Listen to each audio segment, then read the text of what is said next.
ever stared at a phone screen, typing out a text message to your business partner or team member, and then you just delete it? Or maybe you're sitting in a meeting and you see a problem. It's glaring. You know that if it doesn't get fixed, it's going to cause issues down the line. But you look at the person across from you and think, I don't want to be the bad guy today. I don't want to rock the boat. Maybe they'll figure it out on their own. Welcome back to the show. I'm Joshua Van Veen. Today, we are going to talk about that moment, that specific hesitation. We are talking about proactive communication. But more specifically, we are going to solve the biggest fear attached to it.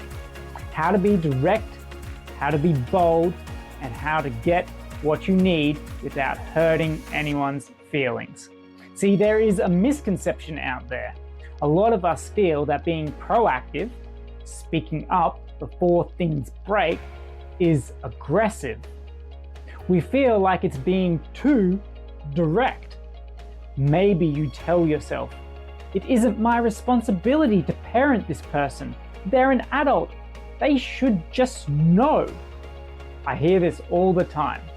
Joshua, why do I have to tell them? It's common sense. Well, I'm here to tell you that it is not common sense. And relying on other people to just figure it out is a strategy for disaster. In reality, if you leave it and don't say anything, everything could come crashing down. And when it does, that silence you kept, that wasn't kindness, that was negligence. Today, I'm going to give you the psychological tools to speak up without blowing up the relationship. You're going to look at some fascinating new studies from 2024, 2025 that prove why proactive people win. And I'm going to give you a specific script, a pre-frame that will let you say almost anything to anyone without them getting defensive. If you've ever felt like you're doing all the work while someone else is taking the credit, or you're scared to have a hard conversation, this episode is for you. Let's get into it. Start with the foundation. Why do we avoid these conversations? Usually, it's because we view the relationship as fragile. We think if I critique their work or if I remind them of their deadline, they're going to think I don't trust them. But I want you to flip that. A true partnership, whether that is a co-founder, a team member, or a spouse, takes individuals willing to work together, be responsible, and be accountable for their involvement. I have a rule that I live by, and I want you to write this down and put it into your phones right now. If you want to share in the rewards, you must share in the work. It sounds simple, right? But in practice, it's messy. Many times people forget, or more commonly, they don't prioritize the same tasks as you. To you, answering that client email is like a level 10 emergency. To them, it's something they will get onto on Tuesday. This disconnect isn't malice, it's usually just a lack of alignment. And this is where open and honest communication is a must. If you stay silent, you are essentially testing them. You're wanting to see if they fail. And when they do fail, you feel resentful. You think, see, I knew they wouldn't do it. But by being proactive in your relationship, you can stop things from going too sour. You avoid getting taken advantage of. We've all been there. Think about a time you did everything you said you would do. You delivered, you showed up, but the other party hasn't done what they say they would. Yet, they still want the benefits of the agreement. If you don't speak up proactively, meaning before the deadline is missed, before the project implodes, you are essentially training them that their behavior is acceptable. proactive communication might be scary, but it is required in a healthy, mutually beneficial relationship. Just take my opinion on this. I did some digging into the recent academic research on communication styles, and the results are incredibly validating for those of us who believe in speaking up early. I was looking at a report generated by Consensus, and there are a few studies that really stood out to me. First, let's look at crisis management.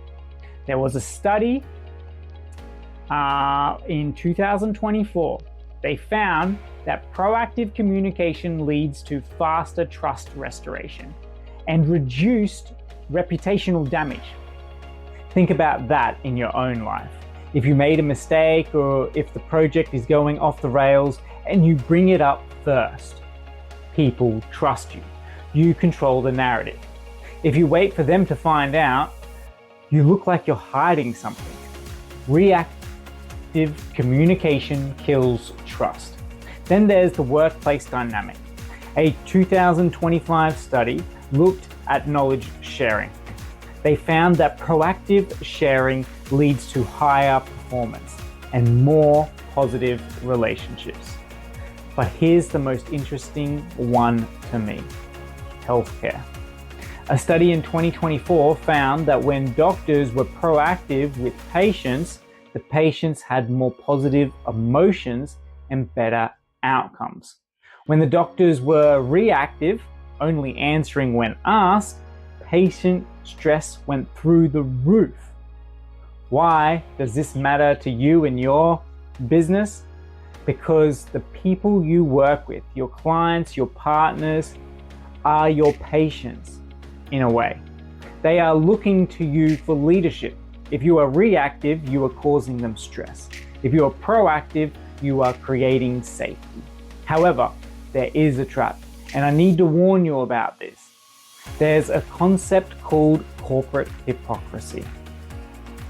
And a study by Wagner et al. Highlights that if your proactive communication is inconsistent with your action, it increases the perception of hypocrisy. So you don't just talk a big game. The goal isn't just to communicate more. The goal is to open up a collaborative conversation about issues as they arise. You have to be sincere. A study in 2025 on corporate social responsibility found that proactive strategies only work when they are perceived as value-driven. If people think you're speaking up to cover up your own back, it won't work. They have to feel that you are speaking up because you care about the results and the relationship. Okay, Joshua, I get it. The science says be proactive. My gut says be proactive. But my heart is racing because I don't want them to get mad at me. How do we actually do this? If you feel like they might get upset from hearing what you have to say, you need to use a technique called pre-framing. Pre-framing is super important here. It is the art of setting the context before you deliver the content. Most people make the mistake of just blurring out the fact, hey, you didn't do the report, or hey, I feel like I'm doing all the work. That hits the other person like a slap in the face. Their walls go up, they get defensive. Instead, I want you to try this script. I want you to internalize this. Imagine you are sitting down with this person. Before you tell them what is wrong, you say this: hey, I want to talk to you about something, but honestly, let me know if I'm saying this wrong. It is hard for me to know what to say because I want to talk to you about it. I feel it's important not to just brush it away, but I'm actually a bit scared to bring it up. I have a fear that you might get upset or take it in the wrong way. Then you follow up with, I don't really know the perfect words, so can I just say it openly And if it doesn't come out right, can I clarify or try saying it in a different way? Do you see what happened there? By pre-framing, you are letting them know it isn't easy for you to be saying this. You are showing vulnerability. You are admitting, I'm scared. When you admit vulnerability, it makes it very hard for the other person to attack you. You are telling them, I am concerned you will take this personally. This gives them an out, and it gives you an out. You have essentially signed a verbal contract for the next 5 minutes that says, Joshua is going to be clumsy with his words, but his heart is in the right place. So I will listen without judging immediately. This is how you stop things from getting sour. You address the elephant in the room, but you invite the elephant to sit down and have tea first. Here is my challenge to you this week. I want you to identify one area in your life, business or personal, where you have been waiting and seeing, where you have been reactive. I want you to schedule a time to talk to that person. Use the script. I'm scared to bring this up because I value our relationship, but can I just say it openly? See what happens. Proactive communication is scary. I won't lie to you, but it is the requirement for any high-performance life and any high-performance relationship. So don't let the fear of hurting feelings stop you from building the future you want. I'm Joshua Van Veen. Thank you for listening. Go out there, speak up, and I'll catch you in the next one.